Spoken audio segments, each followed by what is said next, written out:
Tonight's show is brought to you by The Ultimate Production Tutorial. If you like what you see and you want to know more about film production, please follow the website link in the description below to learn more.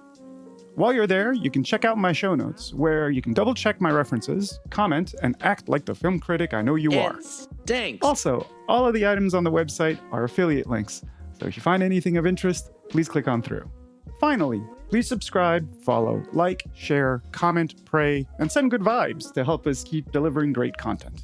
And now, on with the show. Welcome, everyone, to another edition of Monday Night Movie Madness. I'm your host, Sisyphus Jones, and I'm joined tonight by my gracious co-host and inter-season creator, Herschel. How you doing tonight, Herschel? I'm good. We're in between season 1 and 2, and we're checking out blaxploitation movies in the meantime. Last week, we watched the Bingo Long Traveling All-Stars and Motor Kings. And I got to tell you, Herschel, I'm still thinking about it. Like, I thought about it all week. The relationship between James Earl Jones and Billy D. Williams was something that, like, I feel like I don't know. I'm researching. I'm trying to find that kind of relationship. Does it exist? Kind of thing. Like, okay. That kind of buddy thing where they get together and they go through an adventure and everything's good at the end. Like, I don't know. I feel like that's a story that like I'm attracted. Interesting. That's the kind of relationship I have with my buddies. I may have only 4 of them, but yeah. I mean, it's that cool, it's that reliable. Yeah, but it was a good movie. Exists. Thank you for sharing that. Like, I didn't know it existed, and it was definitely worth the while. I had a good time. Cool. I liked it too. Anyway, on tonight's agenda, Herschel and I will have a short presentation where we'll talk about the production that went into tonight's film. Slow down. Then we'll watch the movie together, and after that, we'll have a discussion about the film. So we'll talk about that and whatever else comes up in our minds. We'd like to foster a "you're on a couch with us" vibe. So if at any moment you feel like making a comment, asking a question, or sudsing us up, or waxing us down, feel free to do so.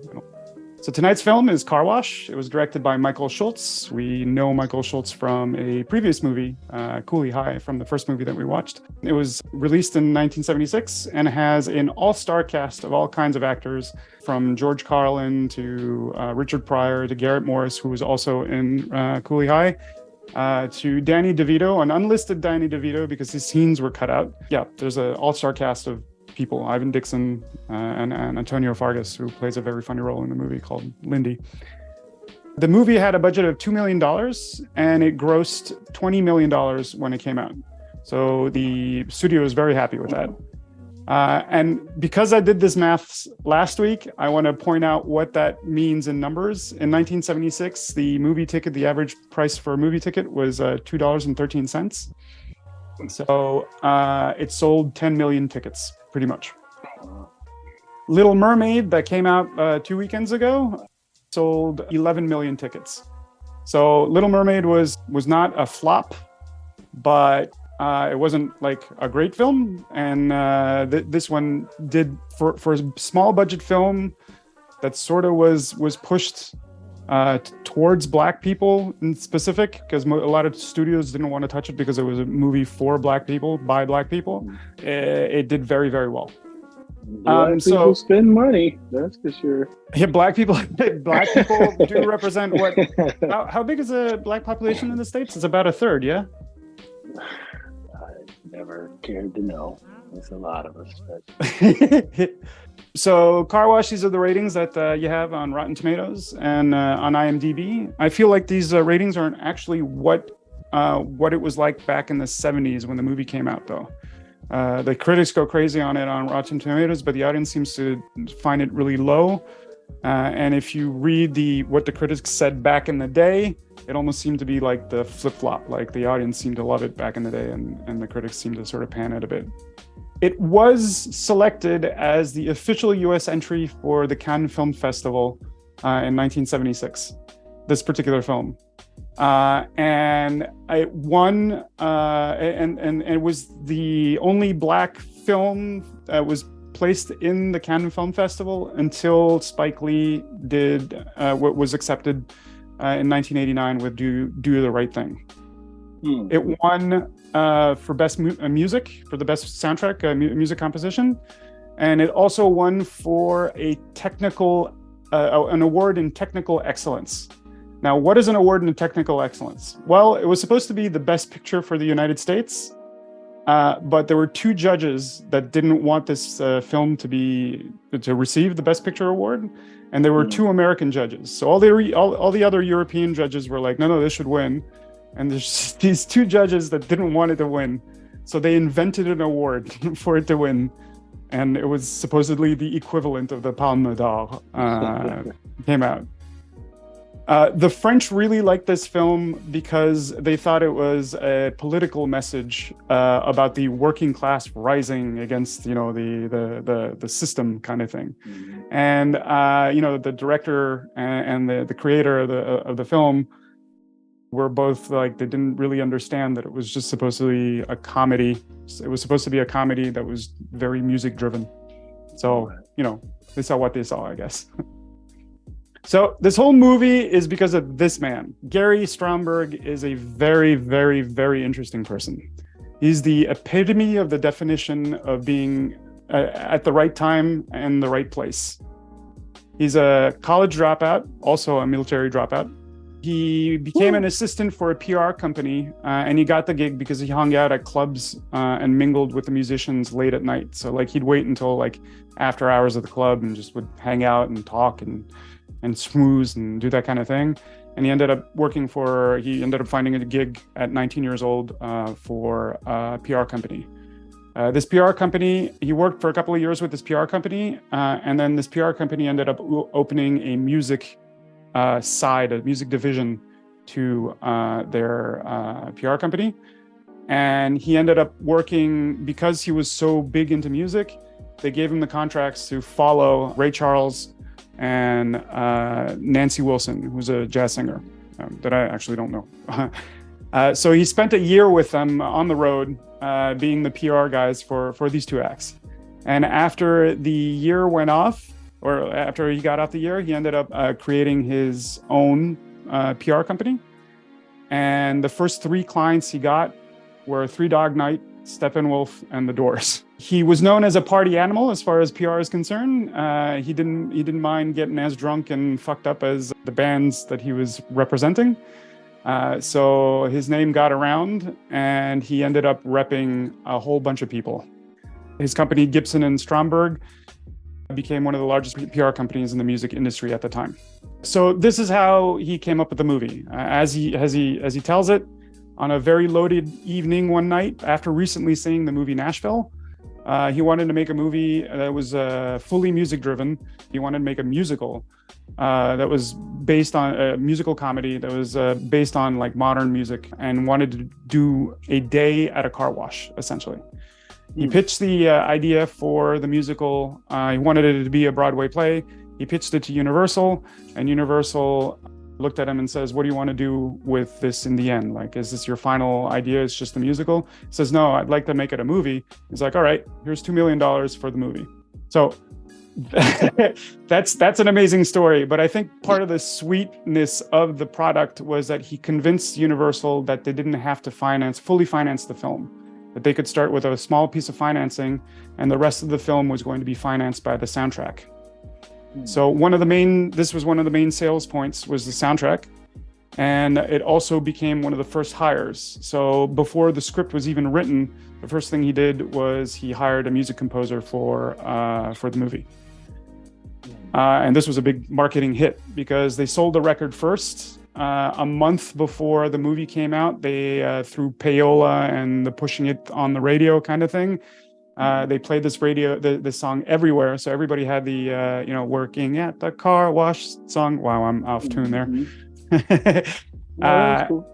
And just having that song in the head when they saw the commercials for it or heard the radio ads, like it was enough to send people to the film.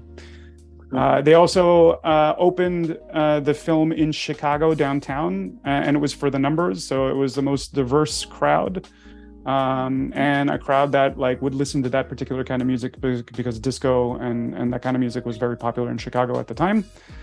And he also hired Soul Train dancers for the opening in Chicago to dance in the streets in front of the theater.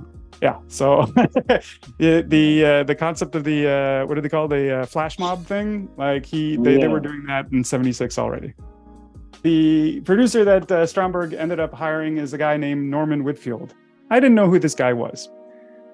This guy's responsible for all the greatest records that Motown ever created. He was a producer for the Temptations in specific, and he's famous for repping the Marvelettes, Marvin Gaye, the Temptations, Gladys Knight and the Pips.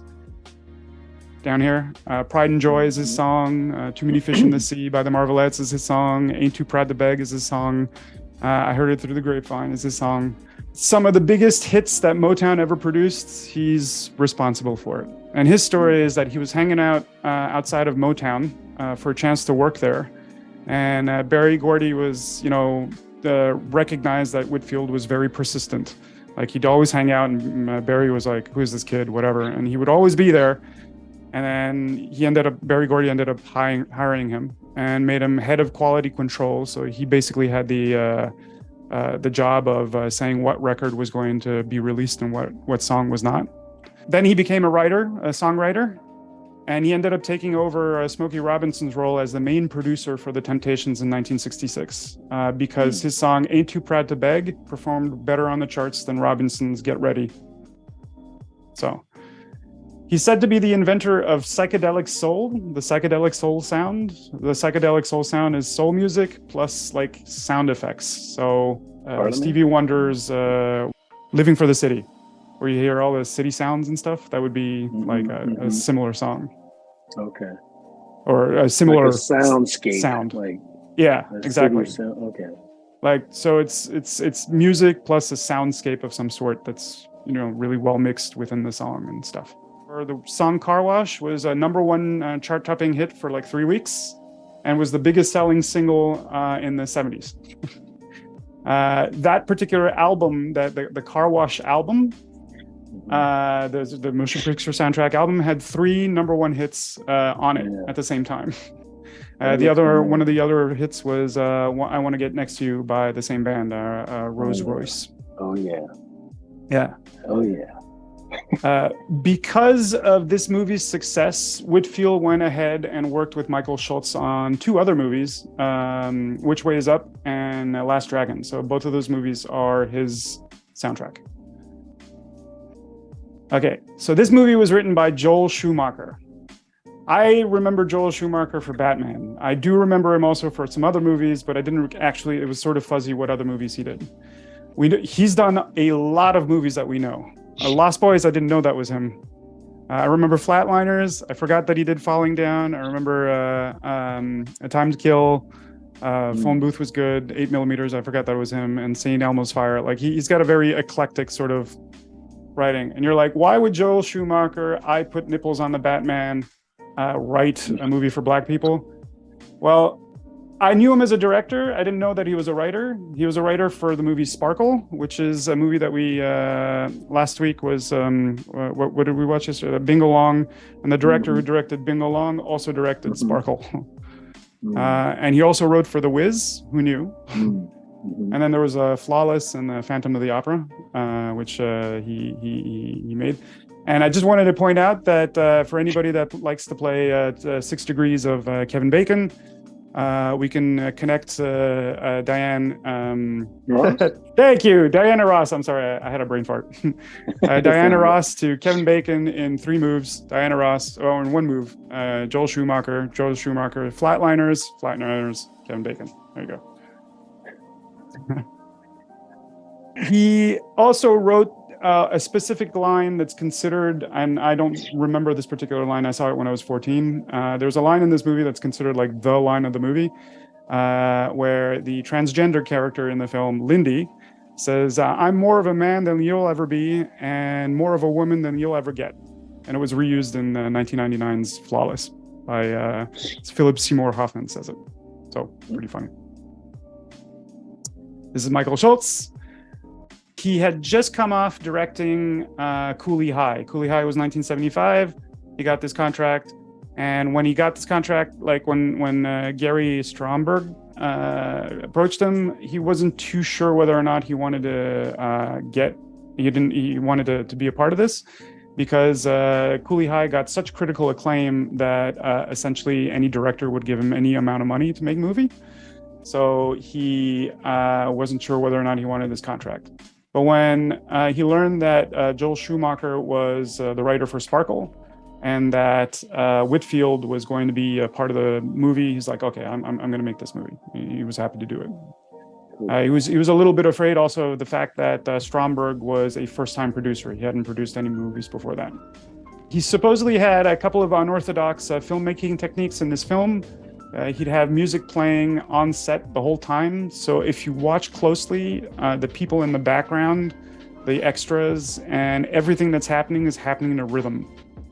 So they're going to be walking to rhythm. They're going to be doing things to rhythm that mimics the rhythm that's in the music. So it was like all edited together. Like music was constantly playing. And I'm guessing it wasn't playing when they were talking, because the microphones in the 70s were not the greatest. You'll hear it. According to Michael Schultz, supposedly the film was also shot in chronological order, which is something that's no longer a standard. It used to be back in the 50s, and that started changing in the 60s. And in this case, it was also shot in chronological order. So Daddy Rich, Richard Pryor. Richard Pryor plays a character named Daddy Rich. It's actually based on a real person, a guy named Reverend Frederick J. Let me try to pronounce this. Ekarenkoter II, also known as Reverend Ike. Reverend Ike during the 60s and 70s was a black televangelist, and he was known to make up a whole lot of slogans. He had slogans like "You can't lose with the stuff I use." I believe that's a line from a James Brown song. I've been hearing his voice. I don't know which song it is.